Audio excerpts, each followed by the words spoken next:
Welcome back, my friends, to the show that never ends. Welcome to the show that never ends. Sexual Healing Podcast. Conversations will address concerns and celebrations within the misunderstood and misinformed world of sexual being. Your hosts, Dr. Bill, Mac, and Pipes, bring insight from different sexual health perspectives, covering 70 years of experience. Welcome, guys. Thanks for coming back. I hear a lot of people in the background trying to jump in, so we're going to fix that. But I'm Dr. Bill. This is Sexual Healing Podcast. We're here with Mac and Pipes. Mac is not here tonight. We have Shelby and Jose on our production staff, and we have Cody, who roams the perimeter to make sure all of us here in the studio are safe, and we thank you, Cody, for your service.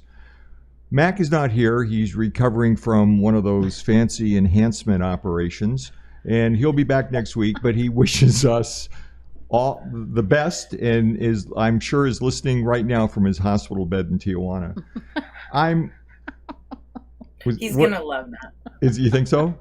Oh my God. If he ever Absolutely. recovers, I'm sure he will. But what I want to do, and for those of all two or three of you now, so thank you for tripling our listenership. We found some people are actually following us, and one of them, interestingly enough, was my wife Patty. And I saw the comments, and we talked about a few weeks ago, I think we had a discussion with the author of Love Languages. He flew out from Tel Aviv, I think, to be here. I'm sorry you guys missed it if you didn't see it yet. But he talked about love languages, and I found, interestingly enough, that the comments from my wife indicated that her love language towards me is that I'm loud and obnoxious, which I don't know why. So I'm getting rid of my FM voice. I'm going to sound a little sexier tonight, a little more sophisticated, a little more quiet. Is it working? No? Who exactly told you what your sexy voice was? That's what I want to know. I inhaled a cigarette just before he got on. It's not working? All right. Need to figure out who's in charge of the sexy voice. Yeah, I got to check that out. But since Mac is recovering, we have the opportunity. We found, luckily, Pipes and Shelby were in the same uniform shop today and got the turquoise blouses. We're good today. Nice We're in sync. We're in sync. Glad you got the memo. Yeah, and Jose's off camera because he's got like the Mexican flag. What is that? White, green, and red? Is that what that is? It looks good on you. I like it. But we're going to talk about sexuality in women. We're going to talk about sensuality with women. And what we have an opportunity is we're lucky enough to have two people who currently identify themselves as women. So we've got Shelby and we've got Pipes, and we're going to talk about it. I know that I've got a whole team of about 100 people in my office. As a matter of their responsibilities as far as their job is concerned, they have to listen to us. And so what they've talked about is that they'd like to hear a little bit about the changes that occur in women. They want to hear about the stuff that women complain about, and they want to hear if their answers really that we talk about are the same as the answers that they've come up with. So what do you guys think? And let's make this casual because really no one's listening, let's be honest. What is it about sex with women or women's sexuality that has its own unique set of concerns or problems or obstacles? Well, why don't we address the difference between sexuality and sensuality? Okay. First, sexuality is basically the sexual aspect of a partnership with whomever your partner is. The sensuality aspect is more the sensations, the touch, the feel, the smells, it's not about the intercourse aspect. It's about the experience on a whole, be it just intimacy or the sexual aspect. That's how I view the difference between the two. Shelby, is that fair? Yeah, I mean, I think that's part of it. Yeah, for sure. The sensual feelings and women are divine feminines, right? So we have a grace to us, and it goes on to different levels, I guess. Not just sexual, but or physical. It could be sensual. Is that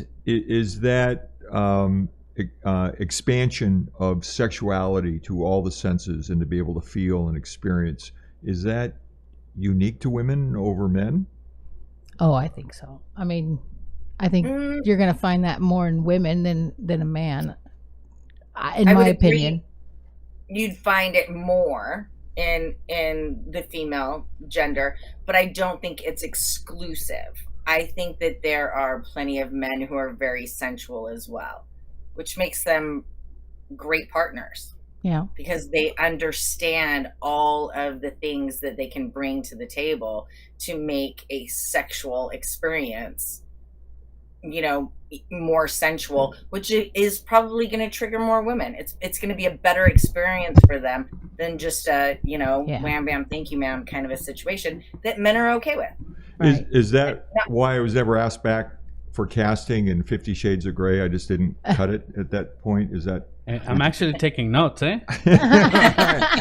Yeah. Good boy, Jose. I appreciate it. Take notes, and so does every other woman out there. Take notes because there's still time. There's still a chance for you. I'm unfortunately almost older than Pipes, so I don't have much time left. So, Jose, what notes are you taking? What do you find that's interesting so far in this discussion with sexuality versus sensuality? No, I mean, I guess like the Pipe said, trying to complement that other person, not just being there for the act, but being more sensual and more thoughtful about it. Because I don't know, I think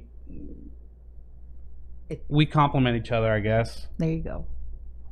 So the different genders or different partners will complement each other. But when do women know this? I mean, certainly at 16 or 17, and interestingly enough, the age in which girls have their first sexual experiences getting younger and younger, obviously depending on what country you're in. But we're finding that there's a different level of maturity, not because they understand it, but just a different level of experiences, whether it's forced upon them or they choose to be experienced. But at what point in development in women do women gain this advantage, I think? Because if we just worry about sex for sex and intercourse and get away from the communication, get away from the sensuality, get away from the sensual aspect, experience everything, I think we're losing out. We're only getting two-dimensional, and we're not jumping into everything that can occur.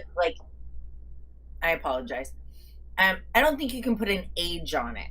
I think it is very individual when women finally find the knowledge of what they like, what turns them on, what turns them off, when they feel like they can have a voice. Younger men are obviously coming into their sexuality at a much younger age. And the physical aspect is pretty much what they're going for. They're not really worrying too much about their partners.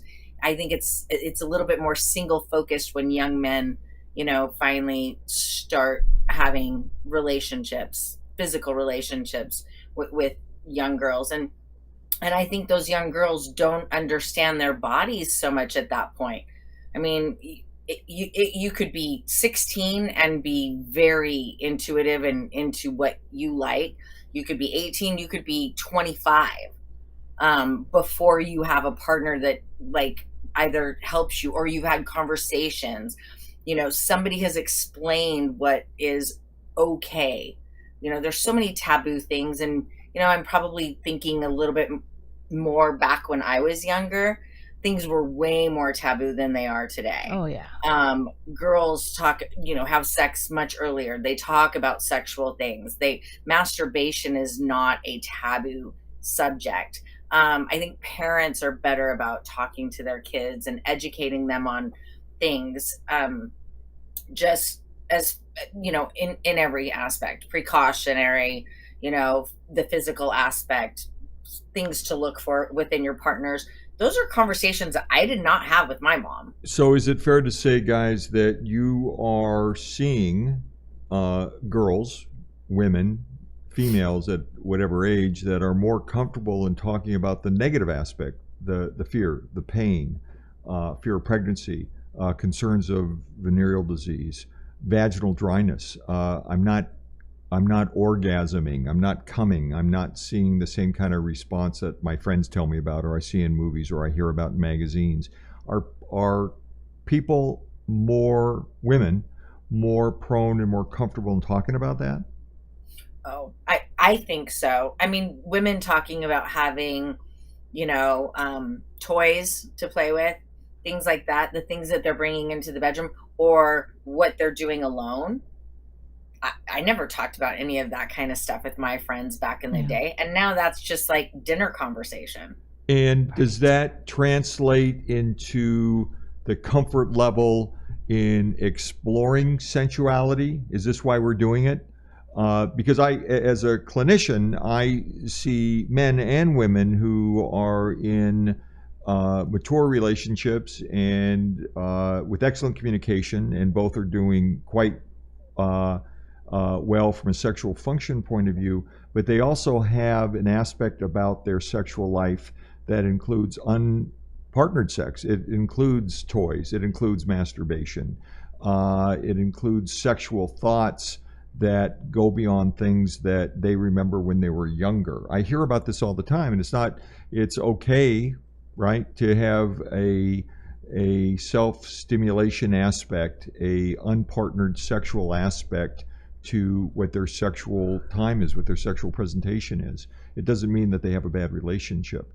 I think that's more, my impression is that it's more common in women than it is in men, at least from a clinical point of view. Do you have that same sense, guys?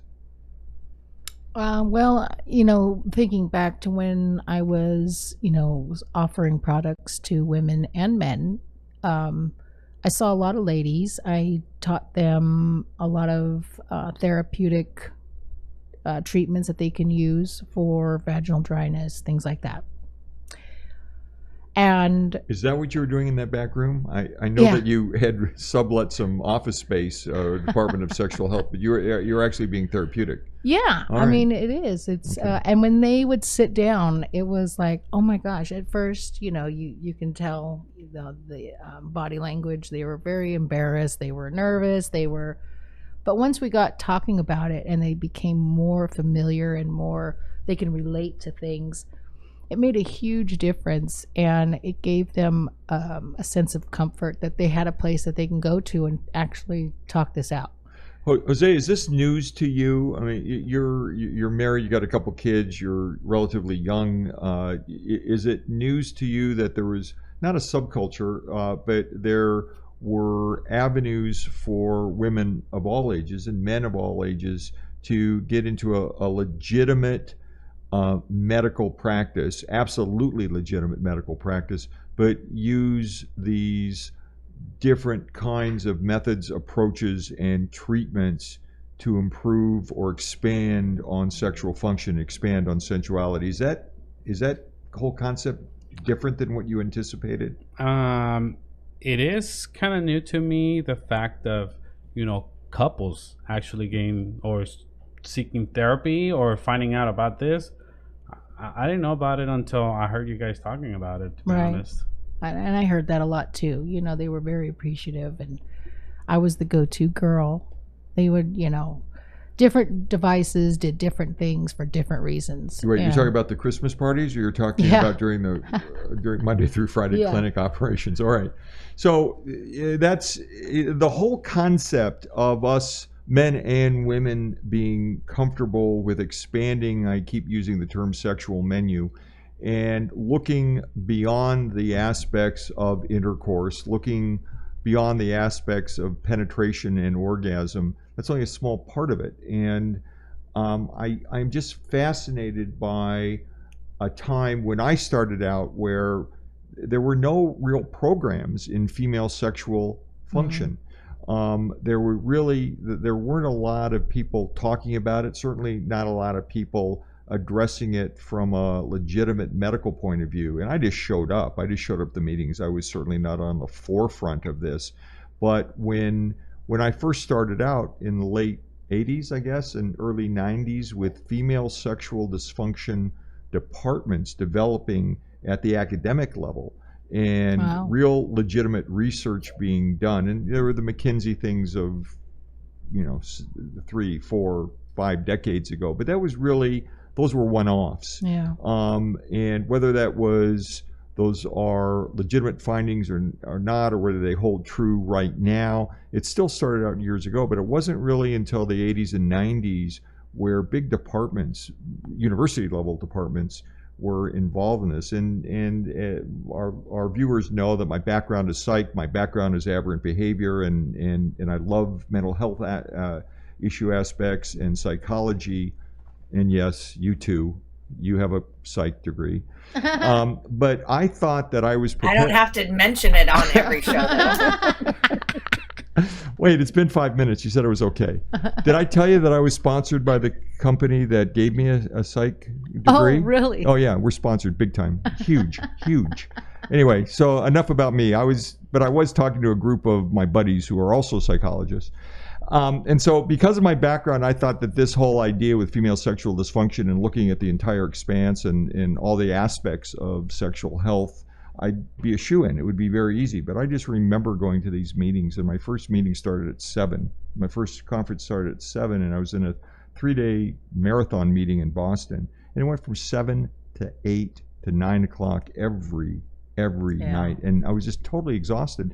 And it's amazing the different aspects. When you talk about psychology, you talk about social workers, you talk about physical therapists, pelvic floor physical therapists, you talk about sex therapists, you talk about people who work with the physically disabled on utilizing different kinds of cushions and chairs and tables and beds to assist people to augment physical challenges, so people of all ages, sizes, health can enjoy their own sexuality. I think it's tremendous.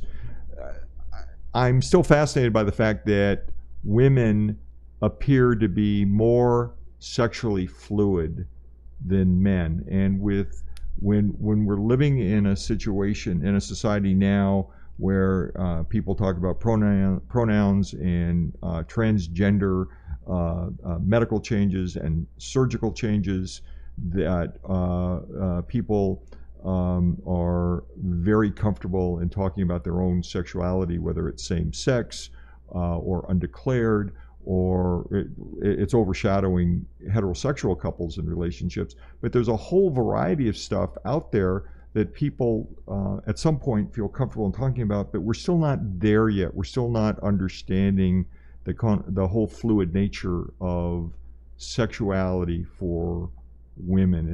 And I'm hoping that these discussions spark this. And with my group at the office, a lot of young kids were talking about when they're experimenting in junior high and high school. And they're doing what they believe their role is as a female partner in partnered sexual activity, in heterosexual activity. Then at some point for some, there is a comfort level in experimentation. There is a comfort level in saying, you know what, I'm guessing that intellectually they're saying I'm comfortable with this role, or maybe I'm just jumping into the role. What else is out there? What else from a fluid point of view can I experiment with? What else, and comfortably and not scary, but what can I experiment with that allows me to experience sensuality at a totally different level? And I think that as people get older, as women get older, as girls become women, that their expanse, their comfort level in experimenting increases. And I guess that happens in high school, it happens in college when you leave home, that when younger people are not necessarily interested in bearing children, but they want to experience what life has to do, and maybe that's the change. You guys see that with your girls' friends, Pipes, when people come over? I think I just see it generally in the general public nowadays. There is, like, my generation, for the sake of argument. What is that generation? I'm trying to figure that out. Not going to tell you. Okay. That's top secret All right. information. Okay. But they had phones. We're Gen X babies. We had phones. Okay. I don't even know what what generation. You are. Okay, Gen X. Anyway, I just think that talking about all of the things that we're talking about was just not like everyday conversation. Whereas nowadays, people talk about so many different things, and the heart wants what the heart wants. TV right now, you will watch a reality show and there will be somebody there who is bisexual or, you know, fluid in whatever capacity, and it's like everyday conversation for a lot of these people, and they're comfortable sharing it with the world, which I find to be absolutely amazing. I have plenty of friends who, for the sake of argument, they're lesbians, but they've been married prior, they had children, right, and now they've finally decided this is my path that I truly want to go down. But I think a lot of that is the older generation. It wasn't as acceptable, so people kind of filled a role that they were told that that's the path that they had to go down. So they went down it. They're miserable. Now they're in the best relationship of their life because they have finally figured out who they are sexually, what sensually they want out of a partner. I mean, our world has just changed so much, and for the better, for sure. But I think women have always had the ability to connect with women on a level, with each other on a level that men don't do that.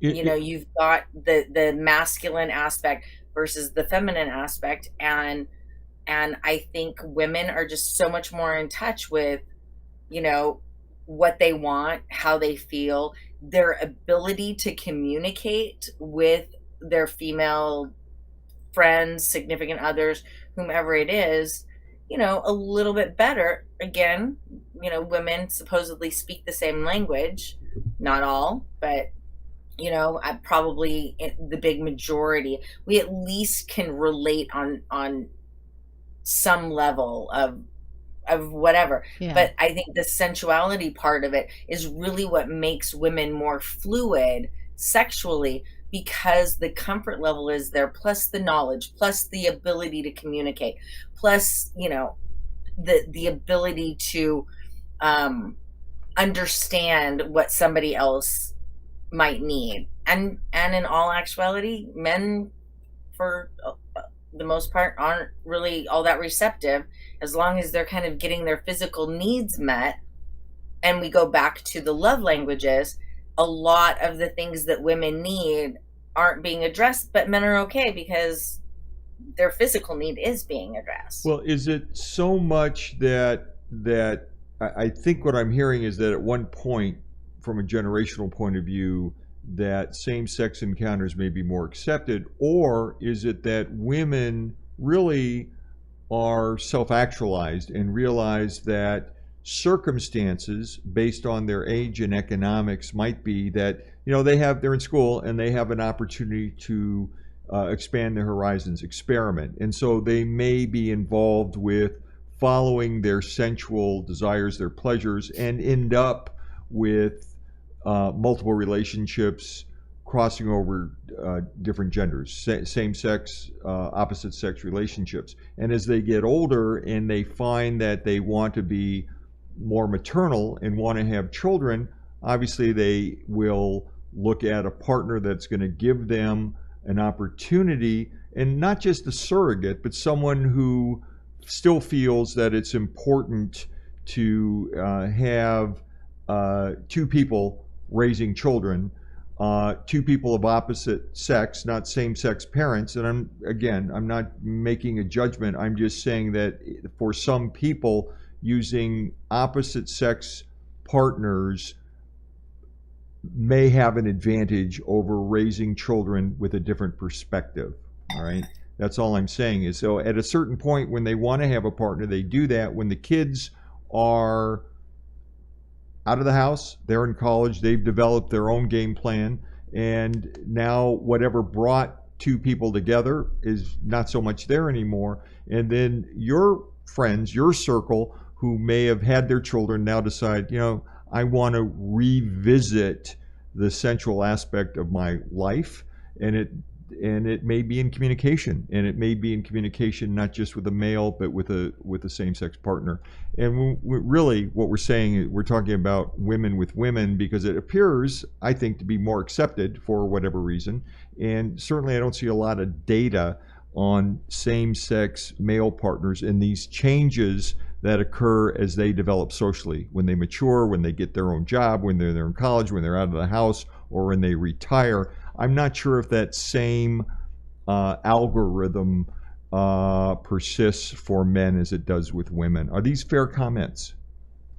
I think so. I mean, in my opinion, in this world today that we're living in, sexuality is introduced to the children, and that alone, having that in society and at home, because there are parents out there that encourage their children to be lesbian or to be gay.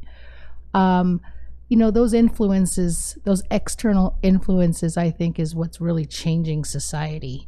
Whether it's coming from home, from school, from friends, whatever, your social groups, it's becoming more acceptable.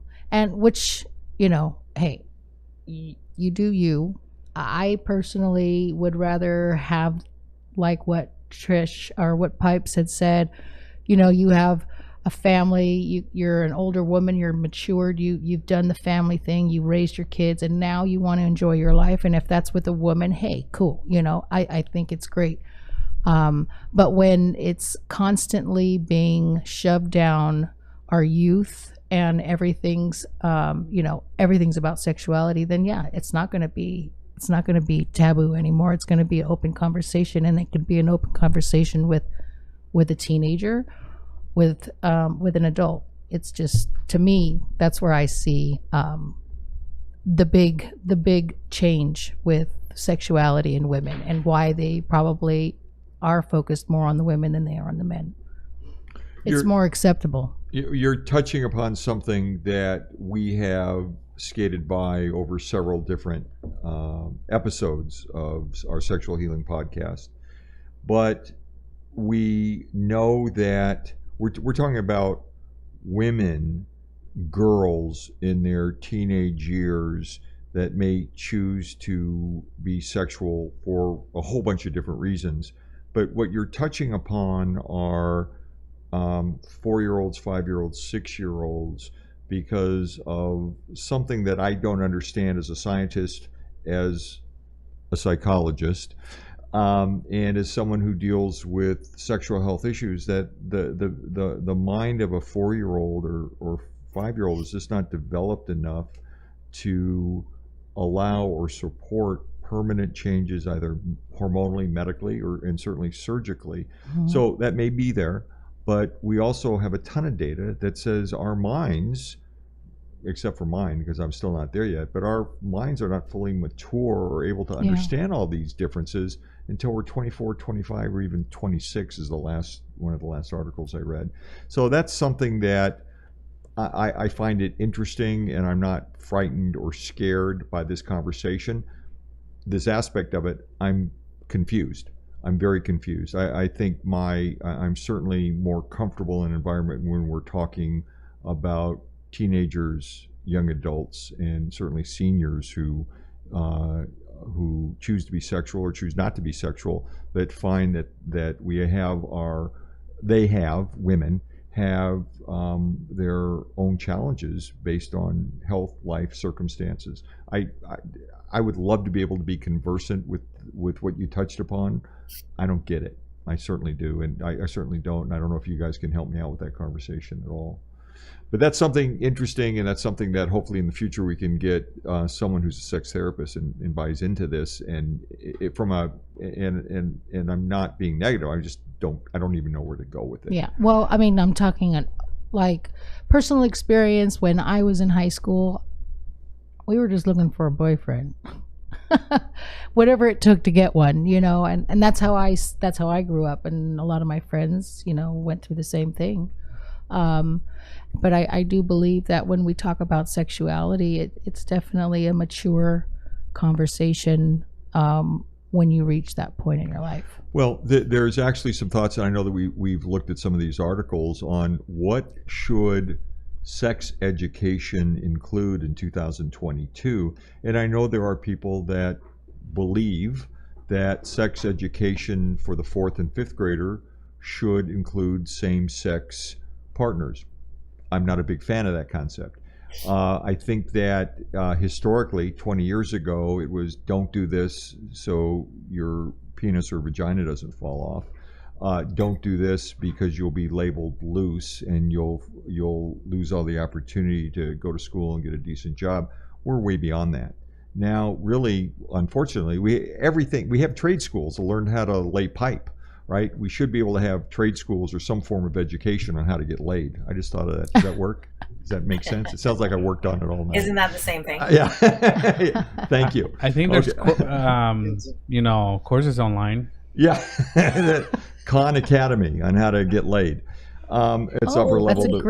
That's a great Let me start. I was just going to say, as we're having this conversation, I don't remember going to school. I had a very, very large class that I graduated, 500 kids 50 years ago when I graduated. And so, but I don't remember having a gay student in my student body that was openly gay. My oldest daughter in 6th grade had a young man who had come out as gay. He was very vocal about it. Yeah. Sweetest kid. They went all through grade school and high school together. Great. He definitely got bullied, especially middle school, some high school stuff. But he knew, and he was very forthcoming with it. His family was very supportive. His friends were very supportive. When he got bullied, he had a big support group behind him, which was heartwarming to me because it's so difficult. Why would you choose to do something that you're going to have to battle, day in and day out? And then now I have friends, children who have come out gay who did hide it all through high school. And that had to have been miserable for them, that you can't be who you want to be. And that maybe the parents of our generation were uncomfortable with it, but it was unheard of.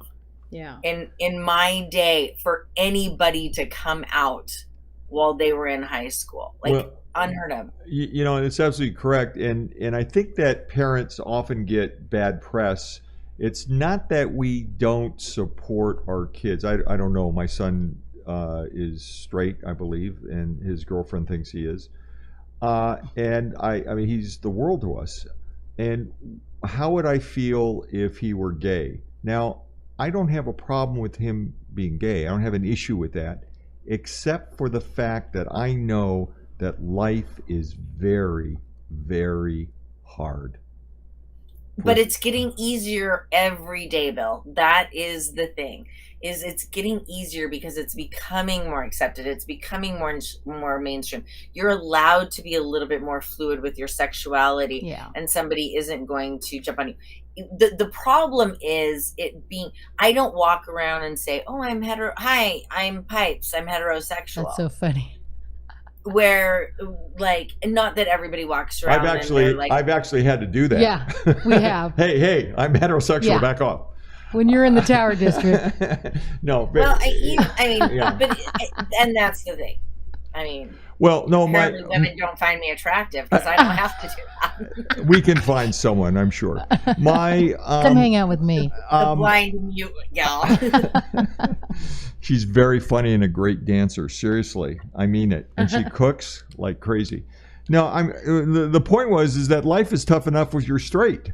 And so I guess it's hard for me to say what would it be like, because I know it's going to be tougher, even though it's getting easier for acceptance in same sex. And when I say acceptance, it's almost like, well, I accept that, and because I'm high and mightier on this. That's not the point. It's just difficult. It's tough, along with everything else about worrying about education, about worrying about not getting robbed, about worrying about getting a job, about worrying about white privilege. All these things cause distress. And by the way, I'm gay. That's an issue. And it's not that I'd be upset about him being gay. I'd be upset about it being another hassle to deal with. I have a close, not just close friend, this is my childhood best friend. Like, we grew up together. We would go everywhere together. Bathhouses, dancing, shopping. His family was my second family. I'll spend more time there than my own house. Like that type of friend. Yeah. And it was last year that he confessed that he was gay. As a 30-year-old? As a 30. Well, he's been gay, but he finally opened up to me. Okay. To tell me. And did you have any inkling at all? No. Spending as much time as you did? Okay. And you know what? I will always ask them, hey, your girlfriend, blah blah blah, and he'll be like, no, I just see people, but nothing serious. And think of the pain. Think of being undercover like that. And I had a lot of people asking me, hey, is your friend gay? And I'm like, no. And it never crossed my head that he was like that. Not like I was gonna change my perspective on him. Right. He was still my best friend, and I loved him regardless. Yeah, for sure. Let me ask you this, Jose. Did he kiss like a gay guy? Oh, I'm sorry. I'm breathing. But you know what? Good for you, Jose, because we've talked about your culture in past things, the masculinity, the machismo aspect. How do you pronounce? Okay, wait a minute. How do you pronounce the word? Isn't it machismo? That's a cherry. Machismo. Machismo. Okay, machismo. Pipes, say. Vodka. I always throw a little extra. Hey, no, it's fine. You okay? Yeah, it's okay. Fine. We understand. She gets a pass. All right, I'll be good next time. I got it. But also depends a lot on, I guess, where you're located, because he hasn't gone to our hometown, and being that open. In Mexico, you're talking? In Mexico, yeah. Okay. Because he's afraid of, judgment. Is he in the United States right now, or is he someone that remains in Mexico? No, he's in Mexico. He's a network engineer, and he has a pretty good job, and he does well. Wow. But does he have a boyfriend right now? Yeah, he lives with someone, and so I love it. Good for him. He's finally found his partner and his ability to come out to his best friend and finally say, this is who I am. I was a little upset that he didn't tell me before. I was like, why not? It's not like I was gonna judge him or something. Yeah. So I was a little. Why were you upset? Yeah, not upset, just kind of hurt. Yeah, that I thought I was that close to him for him to make a confession like that, but he waited for that long. It speaks to the trauma, the pain, the pressure that guys, men and women, experience when they have a sexual identity that's inward, that they're begging. I imagine they're begging to find someone that they truly trust to express that. It's got to be such a relief to finally come to his best friend and disclose this. And I think. Go ahead. Go ahead. Oh, that's right. I'm the white male. I will go ahead. Not really white. I'm Jewish. I'm almost white. It's also interesting that you underscore you being hurt, you being disappointed that he didn't have the trust in your friendship to disclose this, where you could give a shit either way, whether who he sleeps with. It's just a question, hey, we're buddies, we've gone through all this together, we're lifelong friends, and there's an aspect about you that you were afraid to tell me. Crazy thoughts, and it speaks to all of us, regardless of what our sexual preference, our sexual concerns are, that there are answers and there are people out there to listen. Pipes. And I think this goes back to the whole women being more fluid than men. I don't think women are as fearful of rejection from their peers or even from the male gender if they have decided that they want to experiment or figure out where they really stand in this whole thing. The judgment really falls on males so much more. And I think that you're looking at these studies that show such a high percentage of female considering themselves fluid. Men are. Well, and males, it doesn't seem like they may, experiment with females that they're not gay. And then once they make their decision, they kind of usually stick with it because they're going to stay with, and they're not going to be as fluid. And I think women are like, hey, if you make me feel good, I'm in. Yeah. And I think that's fascinating. And I also, on top of that, there's data that says that the number of women really fluid is increasing. So I and the male gender has stayed the same. Yeah, it's pretty stagnant. Decade to decade. So let's wrap this up with a few things of what are the or embarrassed or don't even know where to go, but bothered by the fact that they have this issue inwardly and they can't talk about it. I think that one fair statement from a clinician's point of view is pain during intercourse. I mean, you hear about this with your friends? Are you seeing this in younger or older? I mean, obviously we see it in a lot of older women because of other health issues. I'm not old.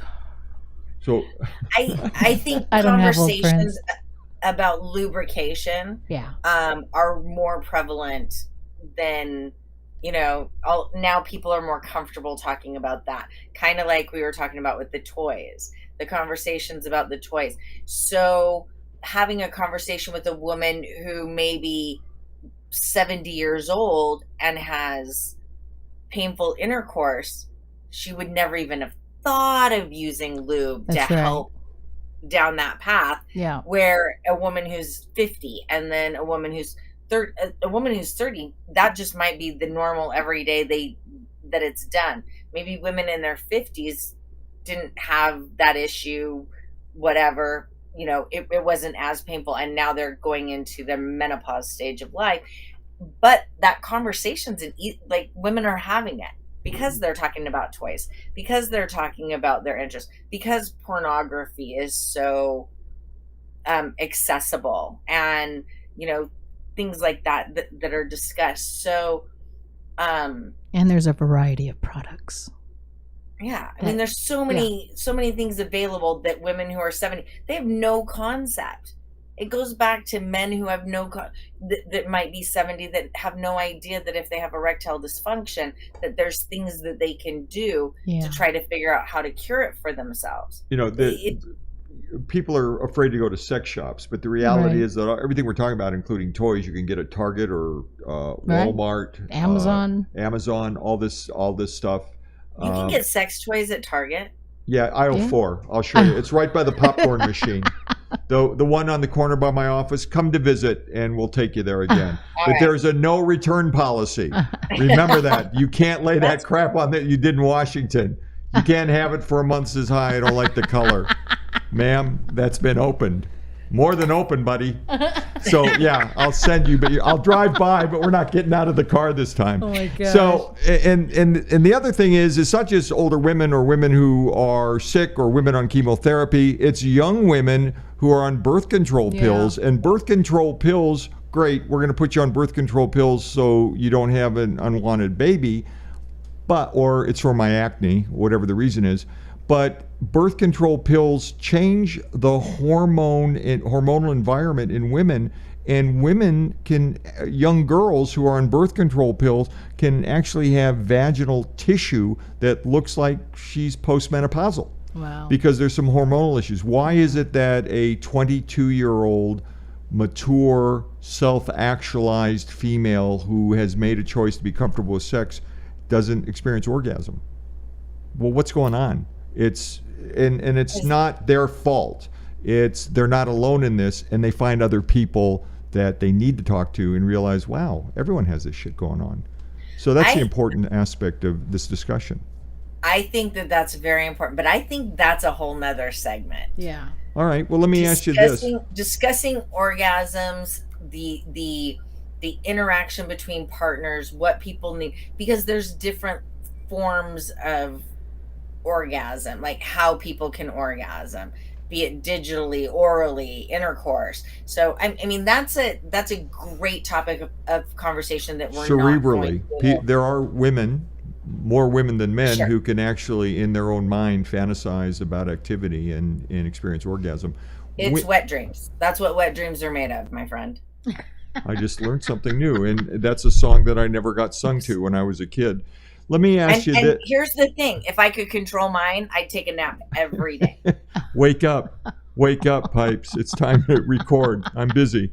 When is it okay?